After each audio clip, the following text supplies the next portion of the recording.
Oke, baiklah. Kita mulai. Hari ini Ibu akan membahas materi mengenai vektor, yaitu yang menyampaikan adalah Ibu sendiri, yaitu Ibu Yulia Hermawati. Baiklah, kita mulai vektor di sini. Oke, pembahasan yang pertama mengenai vektor adalah vektor pada bidang datar atau disebut dengan ruang 2. Sekarang kita bahas pengertiannya. Pengertian vektor pada bidang datar. Nah, di sini dalam pelajaran fisika dikenal dua macam besaran, yaitu besaran skalar dan besaran vektor. Nah, di sini apakah besaran skalar dan besaran vektor? Besaran skalar adalah besaran yang hanya mempunyai besar saja. Contohnya yaitu massa, kemudian panjang, suhu. Itu yang biasanya dipelajari pada pelajaran fisika. Nah, kemudian yang kedua adalah besaran vektor. Apa itu besaran vektor?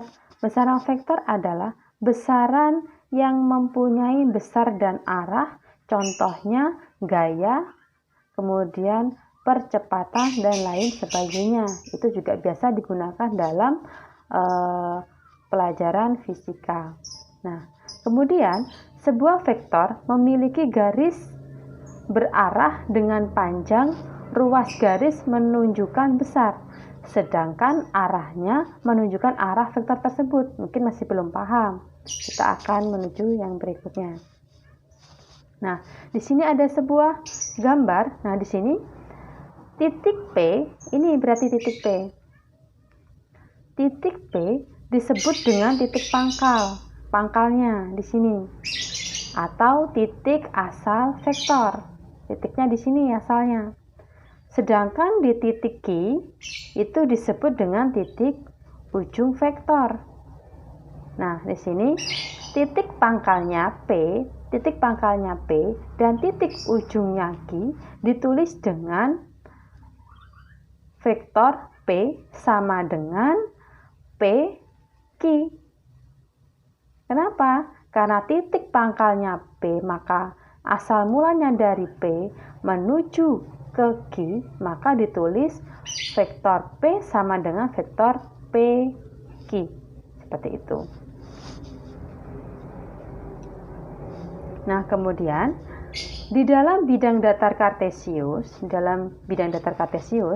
suatu vektor dapat dinyatakan dengan menggunakan pasangan bilangan berurutan. Nah, di sini biasanya kalau membahas tentang bidang datar kartesius suatu vektor, biasanya kita menggunakan rumus, yaitu rumusnya adalah komponen vektor kolomnya.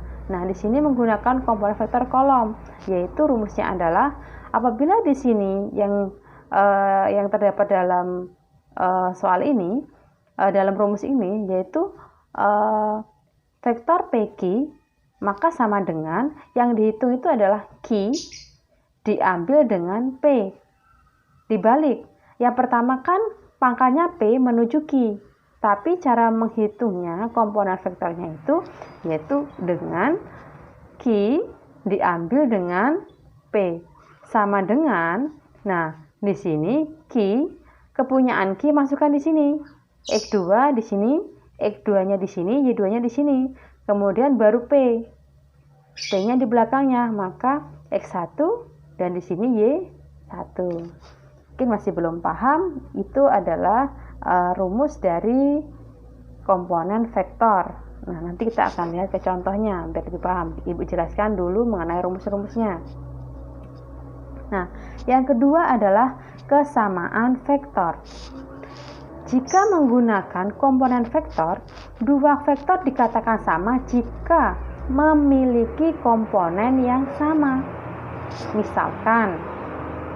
Misalkan nih, nah di sini ada vektor P sama dengan A sama B, sedangkan vektor Q nilainya adalah C dan D. Vektor P dikatakan sama dengan vektor Q jika nilai A sama dengan C.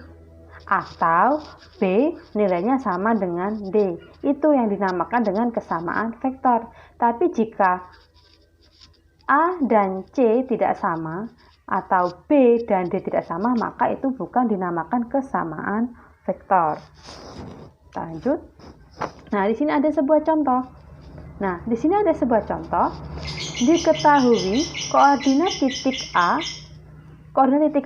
itu dia memiliki X-nya, X1-nya adalah 2, kemudian Y1-nya adalah 3. Sedangkan koordinat titik B di sini dia memiliki X-nya itu adalah -1, kemudian Y-nya adalah 4. Kemudian di sini di titik koordinatnya yang C, yaitu yang X itu adalah 0, Y-nya adalah -4. Dan koordinat titik yang X itu adalah -3 dan di sini adalah 7 Y-nya. Nah, apa pertanyaannya? Tentukan komponen vektor kolom berikut. Nah, tentukan komponen vektor kolom berikut. Nah, tadi kan sudah dijelaskan di rumus ya. Nah, di sini. Nah, di dalam bidang datar kartesius. Nah, tadi kan yang ditanyakan menggunakan komponen vektor kolomnya. Nah, berarti ini kan rumusnya ya. PQ sama dengan Q min P sama dengan X2 dikurang X1, Y2 dikurang Y1. Nah, kita masukkan rumusnya. Nah, kita jawab dulu yang pertama. Nah, yang pertama adalah vektor AB. Nah, vektor AB sama tadi seperti di rumus. B dulu yang dihitung, baru yang A. Seperti itu. Maka vektor A, B sama dengan masukkan vektor B dikurang vektor A. Sama seperti rumus tadi. Sama dengan, nah, B. Manakah B? Nah, di sini B. Masukkan X-nya. X-nya adalah -1. Y-nya berapa? Di sini 4. Nah, kemudian min.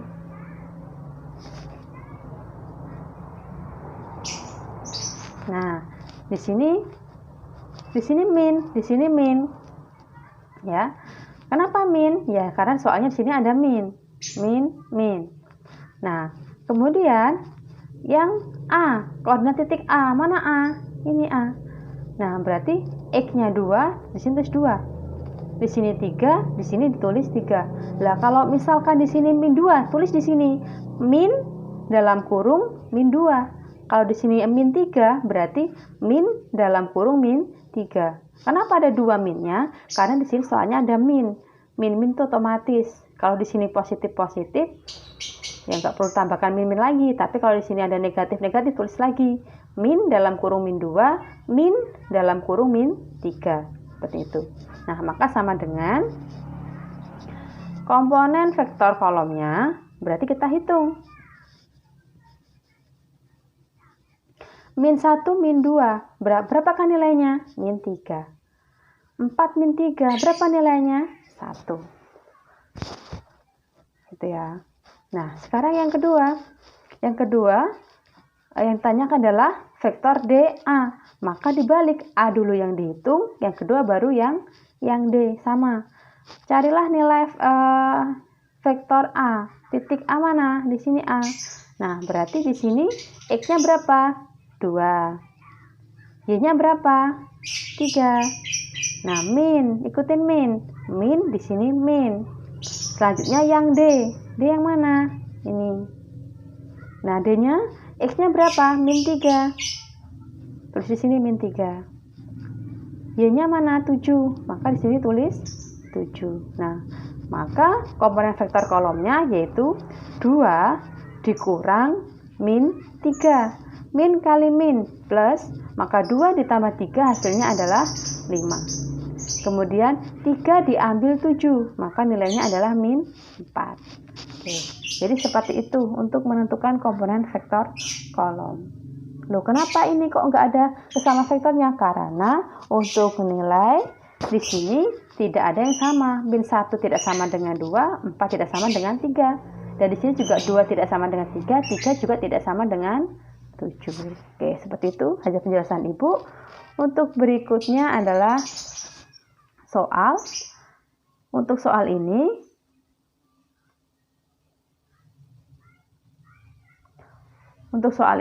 ada 2 pertanyaan. Kalian kerjakan di buku tugas kalian. Kemudian hasil jawabannya silahkan kirimkan ke Ibu. Pertanyaan yang pertama adalah jelaskan dan berikan contoh besaran skalar dan besaran vektor. Sedangkan yang kedua, diketahui koordinat titik A 27, B min 13, C min 40, dan yang D min 2 min 1. Tentukan komponen vektor kolom berikutnya, sama seperti contoh yang tadi, dan soal yang nomor 1 juga ada di contoh. Kemudian tinggal kalian pelajari. Jika sudah selesai, maka jangan lupa kirimkan ke Ibu. Oke, sekian yang dapat Ibu sampaikan. Selamat mengerjakan dan semangat belajar. Tetap harus belajar dan terus belajar. Oke, terima kasih.